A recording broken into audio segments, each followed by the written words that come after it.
Happy fucking Tuesday. So, we've gotten a little derailed these last few weeks because, shit happens. But here we are. We got the whiteboard.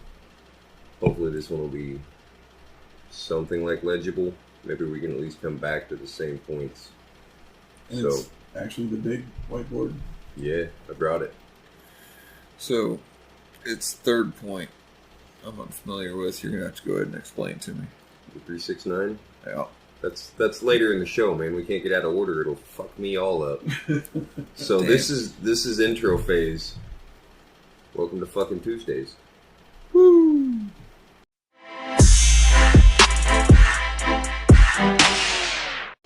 We try to be zero filters here. Fucking Tuesdays. We are what we are. We cut out some of the worst of it. You're welcome. Yeah. But, most of it's pretty fucking raw, honestly. Yeah. It is what it is. I've been embarrassed a few times listening to it. Why in the fuck were we talking about that? But here we are. Okay. 2D, 3D vision. So, some neuroscientists did a long, expensive study, I'm sure, and they found out that a lot of artists, like Leonardo da Vinci, could visually flip between dimensions. I don't mean physically like one dimension to the next. I mean, they can switch between 2D vision and 3D vision. So they would know exactly what a painting would need to look like based on what they're looking at in real life, which gives them a big advantage over people who can't. I saw the same article, just never clicked on it to read it. So that's interesting to know that it was clicking between a 2 and 3D kind of visual spectrum. It's just that headline to get you. So yeah, it's just between 2D and 3D vision. Their eyes are a little bit offset out. Fucking Tuesdays, man. Their eyes are basically can unfocus. So unfocus is the wrong word because it's not fuzzy or anything. It's just 2-dimensional versus 3-dimensional. Okay, so funny enough, I've mentioned this a few times. I have a penchant for finding 4-leaf clovers. It's just a thing. But it's because the pattern of 4 pops out above or amongst all of the rest. I don't know what it is. It's an irregularity in the pattern. Are you familiar with dissociation? Because that's almost the exact way I would describe it. My vision goes from like a 3D focus to I just turn it off and everything in the room becomes 2D. It's all the same plane. Everything disappears. Yeah. Do you guys dissociate? Like just staring at the wall where your eyes... you can literally watch someone dissociate where their eyes will literally become unfocused. Like they spread out. Yeah. I do it when I daydream. It'll happen to me quite often. Yeah. I guess I'm in a state where I'm not paying attention because I have no idea.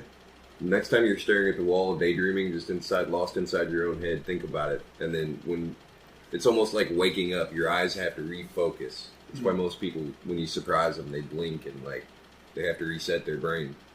They have to come out of that fugue, whatever state. I learned to dissociate as a defensive mechanism for my boredom as an ADHD kid in public school. That's why I got so goddamn good at it. I meditate inside my own head while staring at a fucking wall, not moving. But at least I was sitting still. That's all they fucking cared about. I get that. Sit still and shut up. Dude, if they let me pace around the back and think... That'd be a distraction to the class. It might have been. But, shit, I'd probably paced in the hallway, too. I did pace in the hallway a lot, actually. Funny enough. A lot of classrooms have gotten better at dealing with stuff like that. I hope so, man. Like the fidgets and shit. It's still not great, but some teachers, I think, do a lot. Our 5th grade teacher had a pretty good understanding of that. Kids learn differently, man. But the system, they don't want kids who learn, they want kids who memorize. Yeah, that's why those of us that learned at an alarmingly fast rate just broke the I-step. Because we could memorize. We didn't have to memorize, we learned. I knew how to get the answer, not just what the answer was. I hated that.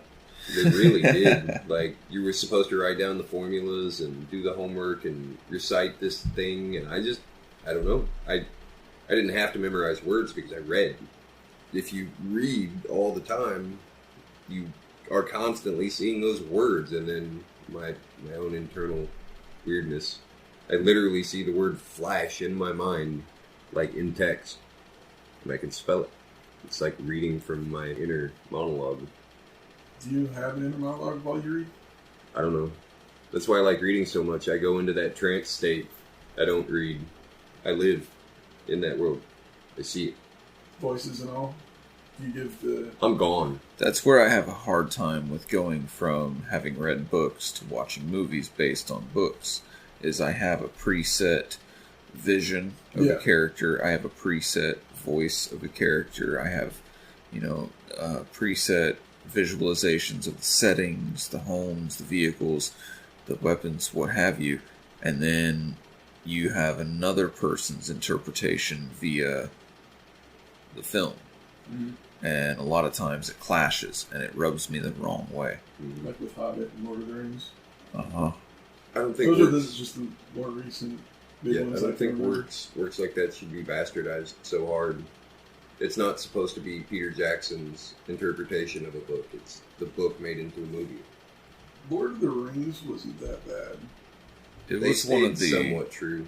It was one of the better. And they completely fucked the ending. Like, I wanted to see the end when the hobbits came home and saw that Saruman, Wormtongue. Yeah, had enslaved the whole town. And then they go in and save the day. Just the hobbits, without anybody's help. Well, that's how Sam and the waitress girl, I don't remember her name, but that's how, like, he saved her and she fell in love with him. Yeah.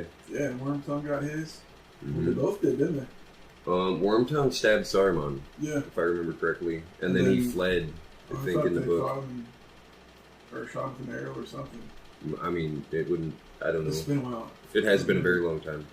Hell, I'd forgotten about that entire chapter until you just said that. But you can understand why I say that they completely fucked the ending of that movie. Mm-hmm. Yeah, but it's a happy ending, man. I like the way they did it in the book because they established the hobbits as heroes. Yeah. But without the help of any humans or elves or dwarves. They saved their own town? Yeah. Mm-hmm. Which is why I think Wormtongue got away. Like Judas style. Does the Judas reference make sense? Yeah, I know what you're saying. Where after he sold Christ, by his own, conscience. He took his 27 pieces of silver, whatever the hell it was, and was cast out into the desert, where he eventually hanged himself. So 2D, 3D vision, I think, is something to do with dissociation, which I know 100 years ago that was probably a very uncommon trait. But the neurodivergency, the weirdos, there's so goddamn many of us now. Like, if you know how to dissociate, try it sometime and tell me if your vision goes from 2D to 3D. I'm curious. That study, they think that a lot of the famous painters may have had the same thing. It wouldn't... Like Rembrandt and Picasso. It wouldn't surprise me at all if they were just all neurodivergent kids who found painting at an early age and enjoyed it. Yeah. They put the 20,000, 30,000, 50... whatever. They mastered it. This was a study by Professor Christopher Tyler of the City University of London's Optometry Division. I don't know. Would you have to know art and vision in order to do a study like this? I don't think they're mutually exclusive. Like, I don't know that you would need a degree in both. Like, maybe he has a minor in classical something. Or even just in a minor that want to learn. Yeah, I mean, you spend enough time around a collegiate environment, you're gonna pick up some taste, I think is what they would call it. Some culture, maybe. Usually people that get that far into collegiate world are like still the neurodivergent. They're just the ones that learn to use the system instead of get used by it. Maybe the slightly better off kids. The ones who could afford to go spend years getting a PhD. Some people really do, by the time they're 18 years old, they've already earned their first doctorate. They're, savants or whatever. What do you think about 2D, 3D vision? Say we pretty much covered it with, it's literally just visual dissociation. I mean, some do it to a minor scale, some do it to a massive scale. It's just like how I think severe is your everybody does ADHD, how severe is your autism, how severe is your dissociation, how well can you control it, how well can you focus it, how often do you use it, how often do you focus it. Everybody does it though, right? No. Or at least, I mean, maybe Because there are some rarely that don't once a year. need to. They don't have any want or desire to leave this, as they currently perceive it, perfect existence. Why dissociate to another existence when you have this one? Why take the 2D route when you have the 3D? Or why, if you don't even know 3D because you're living in a purely 2D world, why would you... There's nothing to actually spark the inclination to find anything else. It's like I think we talked about it on one other episode. It's that stuck in the Mayberry mindset. Your bubble, your known world seems perfect. Why leave it?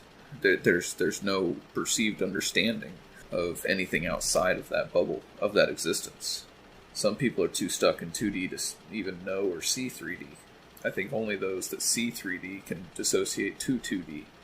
My static, I think, is a big part of why I see weird shit so weird. It's so easy for me to dissociate because I literally just jump into focusing on the static instead of the not static. And I instantly am out.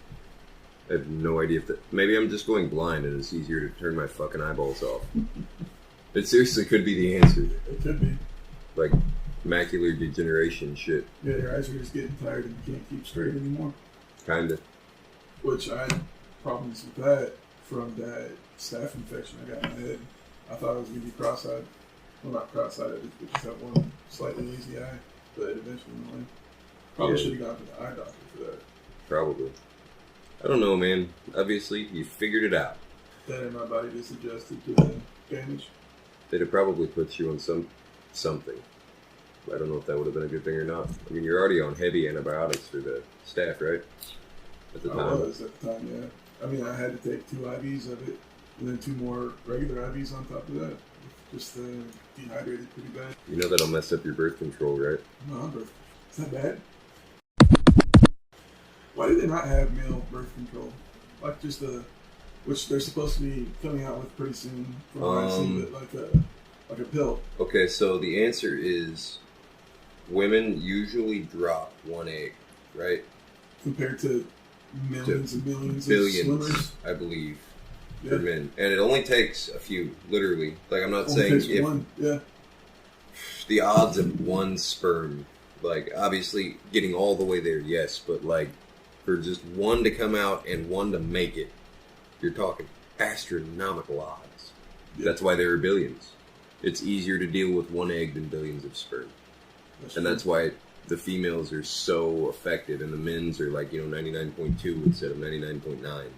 Because shit happens. Especially when there's a billion chances. So 1 in a billion. Well, why isn't there a shot they can give you that just kills all the stuff in your DNA so to kill it, to make sperm? To kill it is completely... Chemical castration. It would kill your gonads, essentially. Well, then it wouldn't produce testosterone. That's an issue. Yeah. Which you don't just produce testosterone in your gonads. So women don't have pituitary. The one piece of your DNA that says make sperm? No, because, again, at that point, like, to chemically castrate somebody, that's an irreversible process. It's not just, that's not they have a another pill. shot that turns it back on. It's not a shot. I think the ratcheting band is probably the way to go if you want to be reversible. And it would be almost instantly effective. Yeah. And probably a little less severe than cutting things off and such. Yeah. So, not cutting things off, but disconnecting a couple tubes. Yeah. So you've heard of female circumcision, and the entire world is pissed off about this. Which I'm not saying you shouldn't be. It's a terrible process. Barbaric. But why is it okay to do it to little boys? They have to add the word female in front of it. Why can't, for once in our fucking collective... Well, that's where you have literally separation of religion versus culture. That is a cultural adaptation. Sort of, from a religious one. But, boys, circumcisions are done based off of the religious basis Judaism. And then the female, it's a cultural divergent trait, like tactic trait, whatever you want to call it. Those cases forced, isn't it? Yeah, I don't think any of them. I mean, I can't imagine anybody. Most of the ones that do it are not doctors. Like, this is a tribal medicine man or something. I'm hoping he's good at what he does. And again, that's kind of what you get back into is like tribal culture. I'm saying, why is it okay to do it to boys? The whole world just is cool with it. Yeah, mutilate my son. It's fine. Or men. We can take it. Yeah, you'd be fine. We get it. Don't talk about it. You're fine. Don't cry. Cleanliness. I think it's for our warfighting capabilities. Like, they don't know which of us are going to be acceptable as soldiers, so they're just like, fuck it, do them all. And we don't have to worry about them. We can send them out to the field for months. They can wash themselves with 5-gallon buckets and baby wash. It'll be fine. I mean, you can always get a skin graft. Yeah. Get a rebuilt foreskin. There's actually a device. It's springy. I'm not kidding. I heard about it on the Playboy No, I'm just saying that. Sirius XM. Yeah, the springy motion. Well, so you clip it to your foreskin, right? And then you apparently stretch it over your shoulder as you sleep, and it keeps a certain amount of constant pressure on your foreskin, and you can regrow up to 1 inch. I don't think it's regrowing. I think it's stretching your skin. The device calls it regrowing. Like, you're supposed to create new nerve endings and everything. So I just simply redistributed my earlobes. I didn't stretch them. I redistributed them. I don't know. I guess it would be similar to stretching your ears in a gauging process. Yeah. Are they more sensitive? I mean, ears and penis are two completely different things, obviously. Everybody's got their... I don't know if it's we should add a spoiler alert about the penis talk. We're going to end up R.R. Martin. We don't talk about penises that often, do we? Flaccid penis. The dragons are coming. Lumpy dicky. Idiots. Okay, so on to topic 2. Intuition, psychic ability. Would it be? Would psychic ability be considered intuition? So, sort of. We all know things. We all have ideas. We all have thoughts. The intuition is letting us know good this intuition. Versus all the somewhat lucky or bad intuition. But actually people with good intuition. Okay, so I think we all have psychic abilities. Some of us trust ourselves enough to act on them, and some of us do not. So depending, like, if you were to invest in Enron in 98, you were a genius. If you were to invest in Enron in 99, you were probably now bankrupt and maybe jumped out of a building. I don't know. I see this one kind of as witching rods for water, divining water. Some can do it, some can't. If it's good intuition, yes, if you're right. If you're wrong, then no. Mm. So, like, if I were to tell you there's water here, drill your well, and you drill to 7,000 feet and never hit water, I'm probably not psychic. But if we find water in the desert with my stupid sticks, then yeah, maybe. Like, it's all perspective, and you never really know until the end. Who knows the end, man? This leads me to the point of book 6 or 7 or whichever fucking one I'm on. I just finished. The shortest of them all. That was the whole point. Like, nobody's ever been able to find it. That's what every author has been looking for since the dawn of time. Everybody thinks they write the end, but it always turns into a to be continued. There's always another chapter. It's never, this is it. This is how it ends. It's the never-ending story. Sort of. I think I know how it ends. But the problem is, it's just the same bullshit answer. Like, our universe will eventually blip out, the same way it blipped in. And who gives a shit? There's still something else outside of it. There will be another something eventually. Would it just implode on itself and then explode and create everything back from zero? So, there's new scientific theory about white holes as opposed to black holes. Like, you know how everything has its own inverse? Because of our Big Bang expansion, we created a singularity at the center of our anti-universe. Making sense. Did I go too far with that? I don't think so.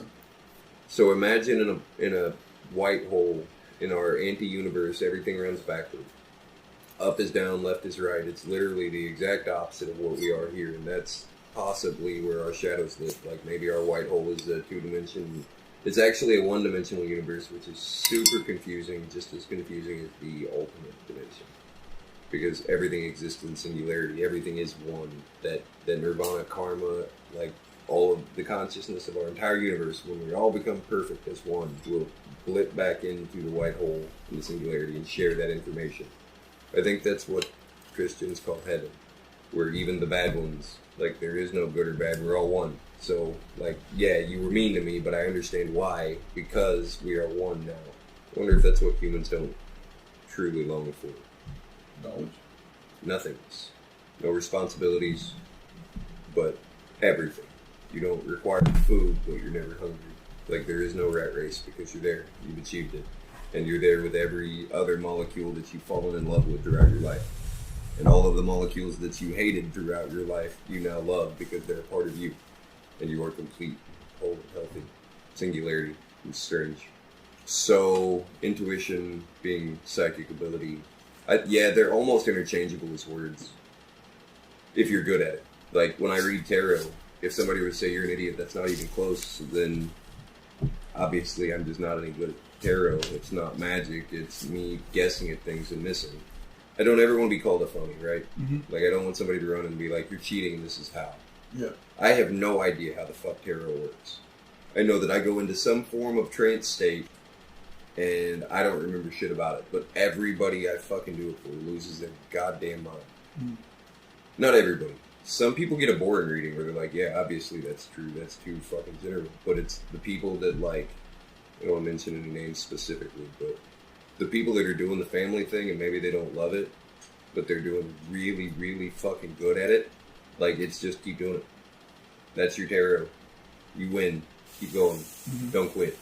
And it's boring. Like, everybody loves it. I'm like, well, you're pregnant. I didn't even tell anybody that yet.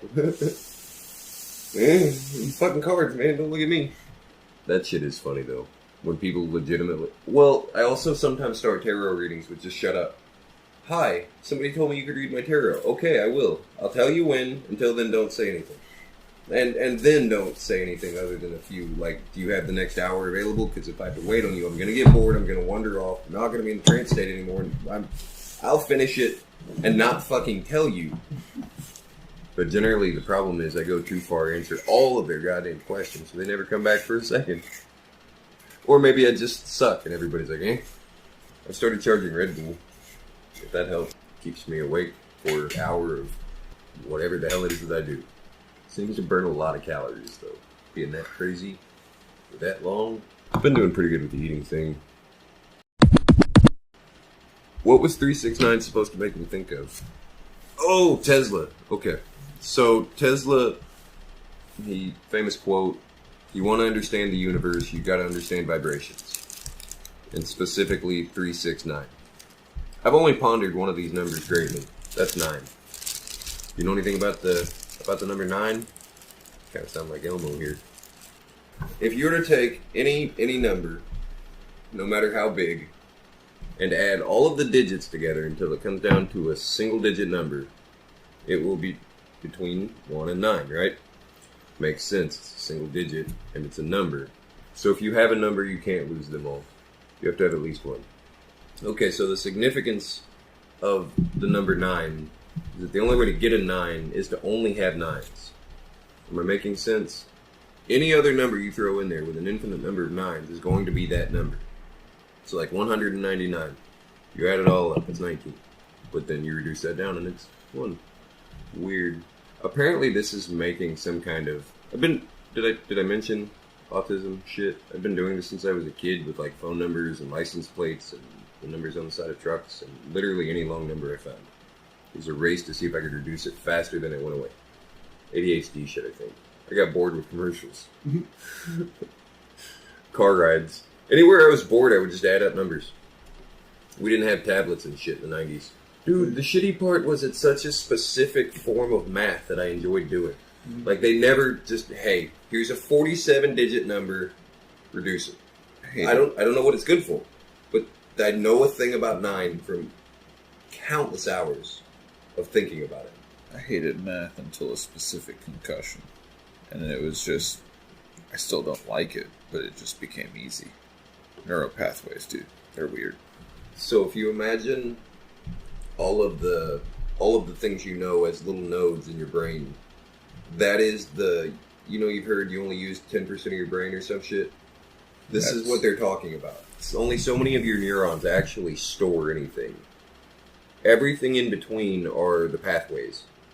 So the other 90% of your brain is literally just transferring that conscious thought out so that like multi-nodes can communicate. So things like PTSD, traumatic brain injuries, this shit, it causes those pathways to die, to collapse. Imagine cave structures where you're literally collapsing everywhere. So if you've still got good nodes back here but they're disconnected, you can actually relearn through different portions of your brain how to do things, which is why like paraplegics, you'll never get those nerves back, but sometimes your brain will find shortcuts and sideways and whatever. Mushrooms, by the way, have been shown to basically bore new holes between the nodes, like, which is why it's sometimes painful and you cry and all this shit, but it's literally opening up parts of your brain you haven't used in a very long time, or at least you haven't used quickly. Like, you've been in fight or flight so long that it bores new channels out from that survival node. Wasn't supposed to turn this into a mushroom episode, but there you go. Carry on. Forgot where I was. That's perfect, actually, because this is you. We decided to write something on the whiteboard yesterday. This was it. I don't remember what the fuck it means. I have no idea what the line of thought was. I think it was something to do with like instant gratification. Yeah, it was. But it was a different something form. Along the lines of, basically you're doing something for no other reason than to do it. You do it because you want to. You want to have that. You know what? It wasn't that no one or that anyone told me I couldn't do it. It wasn't that people thought it was impossible. It wasn't that, I thought it was impossible. It's just I wanted to do it, so I did it. And that actual reward of, yeah, I did that. This is the difference in the 1% winners and the 99% everybody else. The participation trophy crowd. So, you're already the best, why try? What's the alternative? In my opinion, and most people would say, well, go watch a movie, or, I don't know. I enjoy getting and being better. And most people like just being okay. If practice makes perfect, and nobody's perfect, why practice? The fool's dilemma, man. Life is futile. Why? Why would you put yourself through it? Because we're foolish. And we enjoy the challenge. I think that's the only answer to that question. Why live? Because I want to. Well, it's like, I can think of a few things where I have a personal record. There's literally no one else who has even tried for a record, let alone a personal or making it a competitive nature kind of thing. I did it just because it's, shall we call, competing with myself. It's personal competition. There may never be anyone who even thinks about competing with me. This is why I talk to myself so much. But it's a personal thing. Like, I'm competing with myself. Yes, I did that, but I think I can do better. Okay, yes, I created an amazing work of art, but I think I can make a better one. Artists do it all the time. Yes, I made this, and yes, it was amazing, or yes, I thought it was my best accomplishment ever, but I want to create another one. It may not be better than this one, but I'm still going to create one. I'm always trying to do the better thing, find the better thing.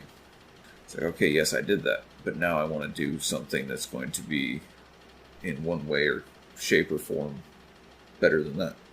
Almost makes it sound like they're never happy with their work. Some of us are not. So, I think this is why I enjoy talking to myself so much.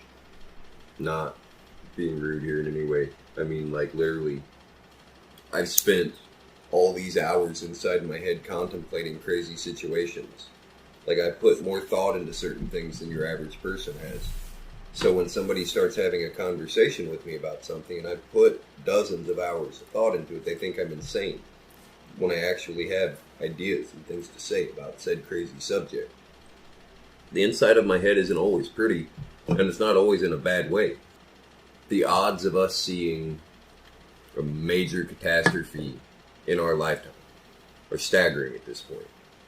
Why would you not contemplate what happens if it floods? Like, I'm not talking about literally going out and buying prepping supplies. I'm talking about just considering a thought. What would you do? And I sometimes, when I'm not super healthy, let my brain run in those directions. Crazy amounts of thought. But yeah, so that's why I talk to myself, so I don't sound crazy. See, that's one of those conversations I should have had with myself. And not on the internet. But fuck it, here we are. I'm at a high enough elevation. If it floods here, I'm so fucked, it's not funny. Yeah, I mean, it would take 40 days probably. Luckily, we already did that one. Next is death. No more floods. We're talking full-blown fucking death. I'm expecting 25% of the world's population to die brutally. I don't know what it'll be. No idea. Giant earthquake, polar flip, actual pandemic, like bubonic plague style that killed a third of the world. Which I know pestilence is different, but kind of the same. We're back. What is this, episode 16, 15, 17. 25? They seem to be going pretty well. No crazy shit in between. It's me knocking on the wooden table.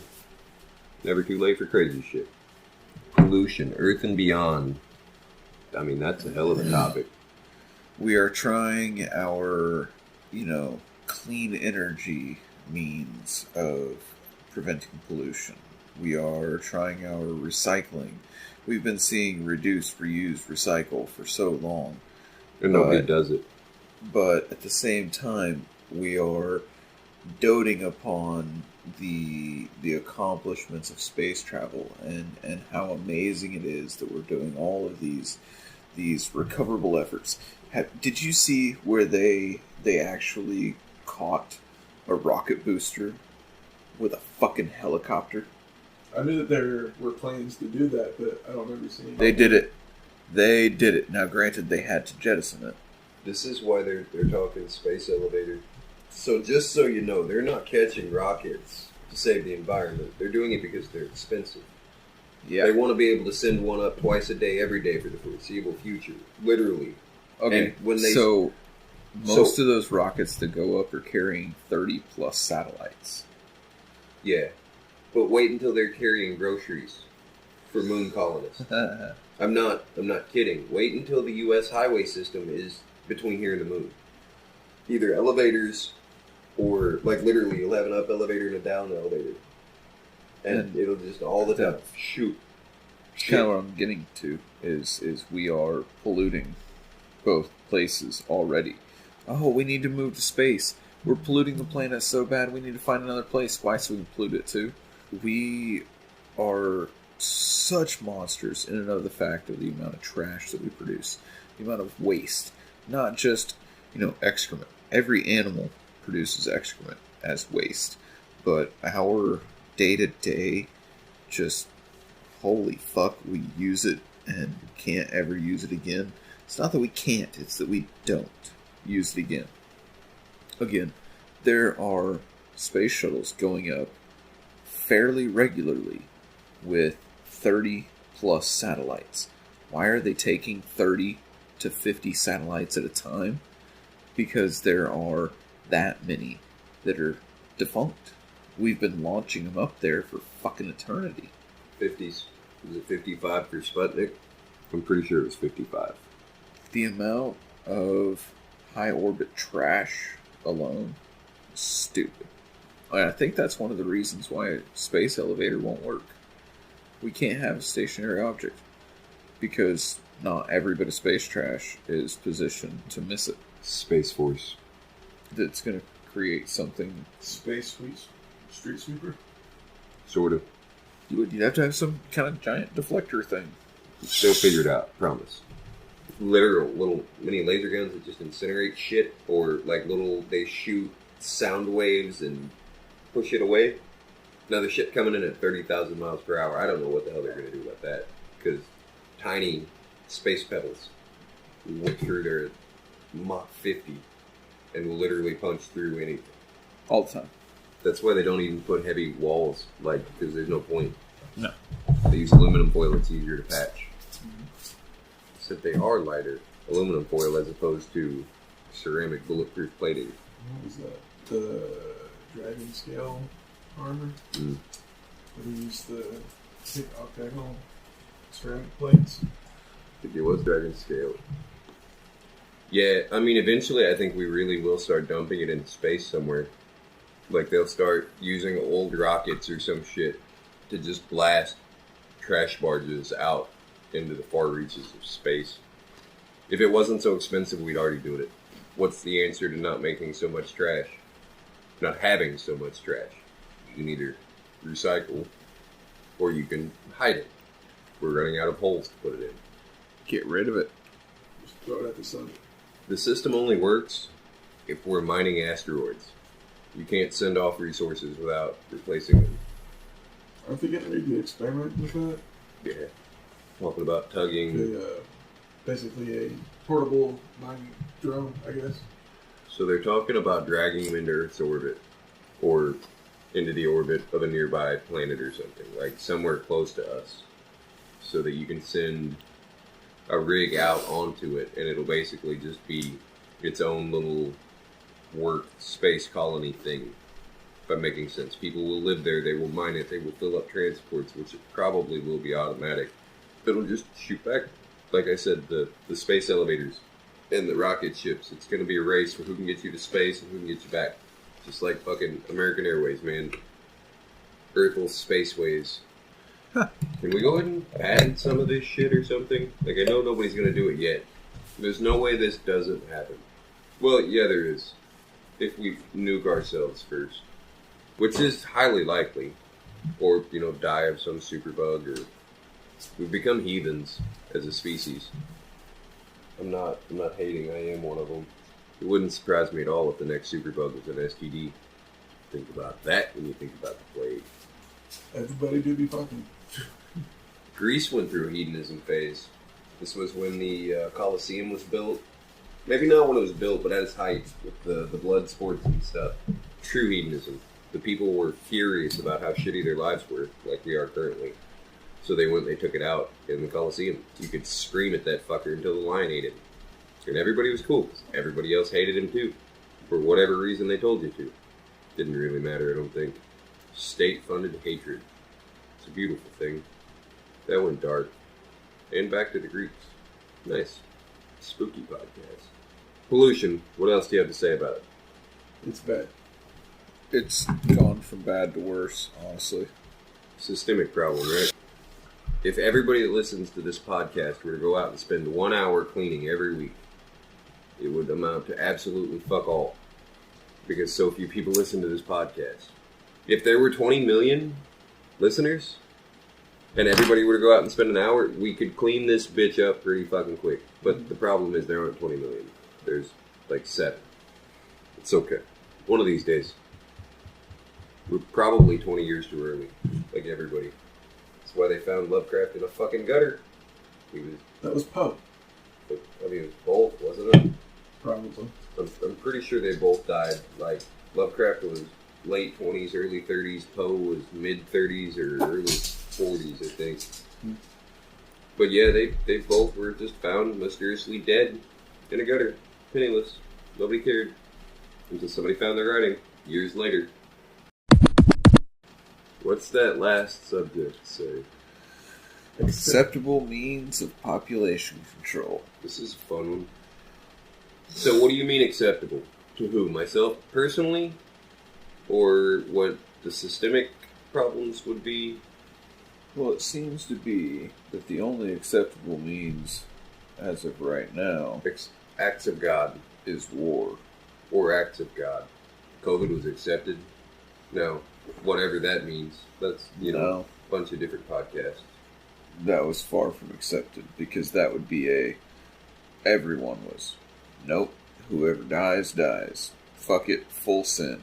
Keep going It kind of about was, average though. life. There was a percentage of population that was just like, nah, whether we think this is government scare or this is kind of pointless in and of the fact, worse things have befallen.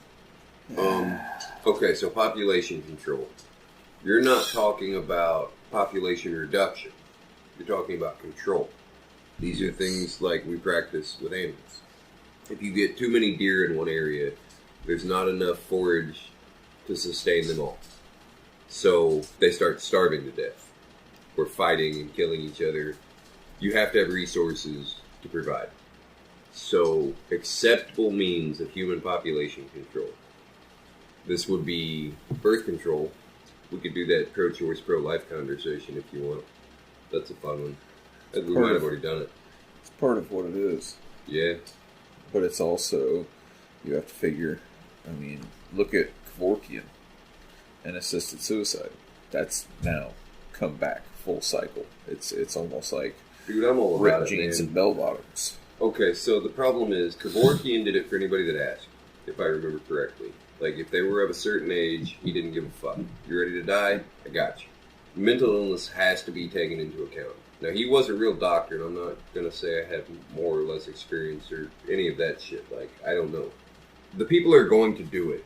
If you have the balls to walk into a doctor's office and say, I want to die, will you help? If he says no, you think that's just, oh, well, fuck, I guess I'm going to live the next 50 years. Because as of right now, you walk into an emergency room or a doctor's office and you say, I want to die, they're going to do everything possible, everything within their means, to strip you of absolutely everything and every potential chance to take your life.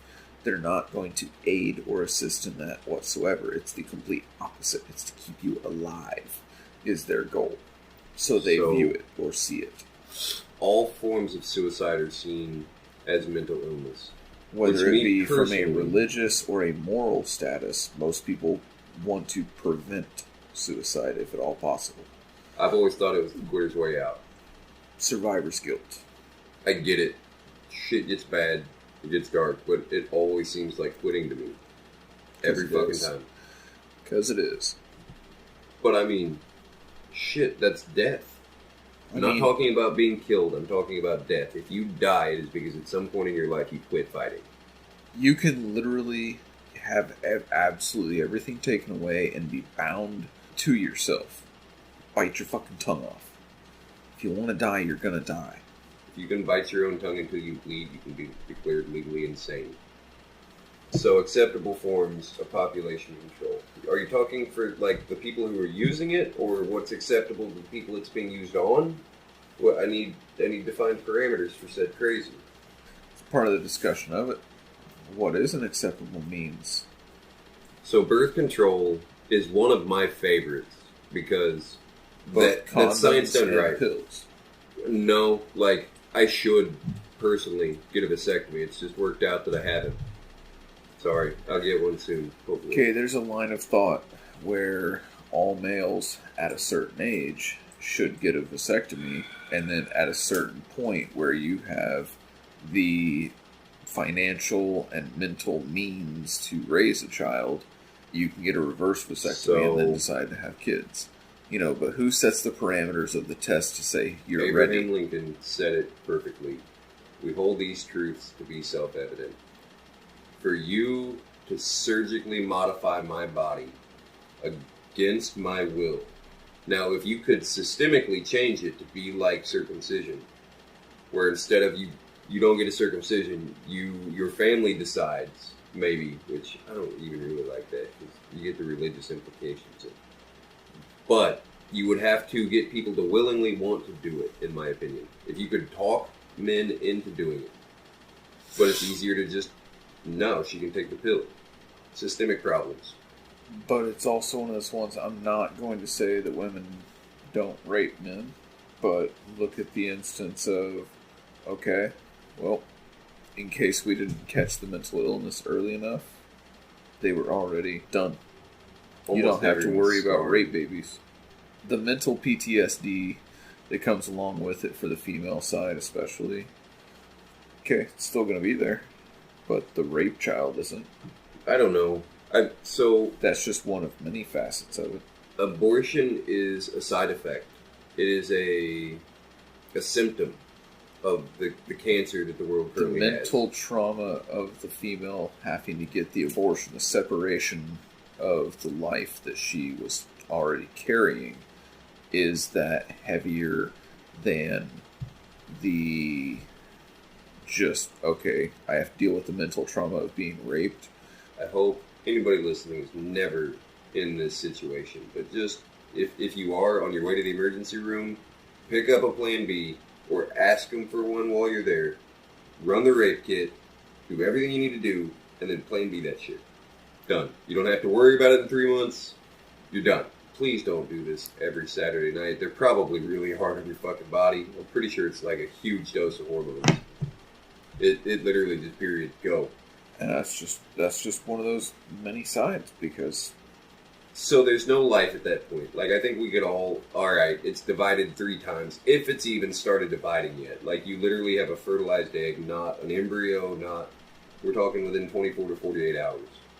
versus if the male at prepubescent already had the vasectomy, it wouldn't be a factor. Dude, I don't see the difference in a circumcision and a vasectomy. One of them is they take away the pleasure of sex, and the other one is they take away the possibility of procreation. You get what I'm saying? Have more sex with your sperm. They're not trying population control right now. They want to cull the herd, get rid of the old, get rid of the feeble, get rid of the weak. But that's the problem, is we're not. We're actually perpetuating them. COVID. Because So you're thinking of weak as in like what your opinion of what strong is. Maybe what they want is a population of 7 billion people that can all fly drones from a phone. Maybe they don't need us for minors. Maybe they need us for virtual minors or whatever. Whatever it is that we do. I think we're farmed for creativity, by the way. It's about the only good shit we turn out. Unless they like our waste. Maybe our waste powers some alien reactor. That would be cool. If we were somehow a good thing in the universe. All the shit we create. That's what we're supposed to do. Good job! I don't think that's it, though. I hope that's not it. We're yeast. Yeast takes sugar and turns it into alcohol. That's kind of what humans do. But then we turn it back into piss. we piss all over everything. We create piss. That's what we do as a species. Lots of interesting types of piss, though. Anyway.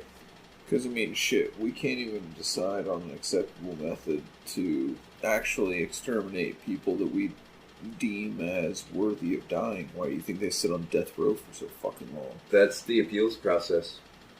Your human rights, your basic human rights, allow you so many chances to not be put to death. They have to be able to 100% prove without the shadow of a doubt that you did what you were supposed to have done. How many times have they tried to say, this is an acceptable way to put somebody to death? No, this is an acceptable way. This, 100 years ago, was, but no, that's no longer. You can do this one, but this state says that's okay. That state, that's not okay.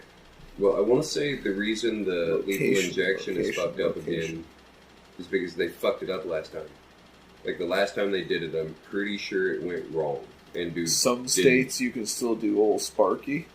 Some states you can still do Fire Squad. Hanging. Hanging's an option in most states, but everybody's terrified of it. Like, everybody always picks the lethal injection. The gas chamber, I think you can still do in Cali. And why do you think that is? That's because of a changed perception on death. It's a changed perception of an acceptable method of extermination.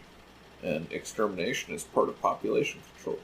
There are those that you're going to deem that don't fit within the mold of acceptable. You know, those that say, well, I don't value human life the way you do. I'm going to either remove it or deface it.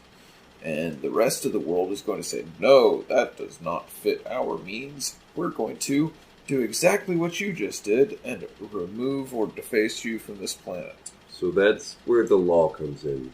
And I'm not talking police or any single person. I'm talking about the law itself as an entity. So every member of the Justice Department, the Justice Branch, whatever the fuck you want to call it, from police officers all the way up to Supreme Court justices. They are supposed to represent the law in truth. As it is written, so it shall be. So it's when they start taking their own opinions and adding more laws and more laws. Like, murder's bad. Okay, so what's the punishment? Well, that depends. What kind of murder was it? Exactly. And I think that's What were the self-evident circumstances of the murder? Like, so the problem is when you can't find the truth. That's when opinions start coming in. And it's because people lie. They don't want to sound bad about whatever it is that they did. So we lie about it. And then it's up to the judge or the jury or whoever the fuck to decide who's telling the truth. And then decide punishment based on who lied. The law is supposed to be impartial, is my point. And it is very much not these days. Preconceived notions, the fact that judges and lawyers don't go off the law, they go off who knows who and who paid who money and who owes who a favor and whose day it was to buy coffee, because your prosecutors and your public defenders discuss cases more in a back alley bar room than they do in a courtroom. Fuck this system. I hope it burns soon. Anarchy. Anarchy's a super fun topic. If it does, then we will definitely have population control, because there will be a lot that cannot survive. Those that are kept alive through the system that exists as it is. So anarchy is a self-governing body. It doesn't mean rape, murder, pillage, burn. It means we don't need Uncle Sam telling us what the fuck to do. We live by our own moral codes. And generally those are regional, but they're very... The golden rule, do unto others. I've spent 6 years raising this cow and I want 3 sheep for it. You get what I'm saying? Like, that's acceptable to me, that's acceptable to you, let's trade. You add the government, now I have to get permission from that guy who's going to want 4% of whatever those are worth, and now I have to figure out how the fuck I give him 4% of 3 goddamn sheep. So you have to factor in money and debits and credits and computer fucking super artificial intelligence just to keep up the sheer number of transactions humans can create. Cash, it wasn't bad. You didn't have to have anybody tracking cash all the time. Debits and credits, I think Bitcoin's going to win, by the way. Bitcoin's going to be the global currency. If you have any money to invest and you don't know what to invest in, fucking Bitcoin. Put 10 grand in, might be worth billions.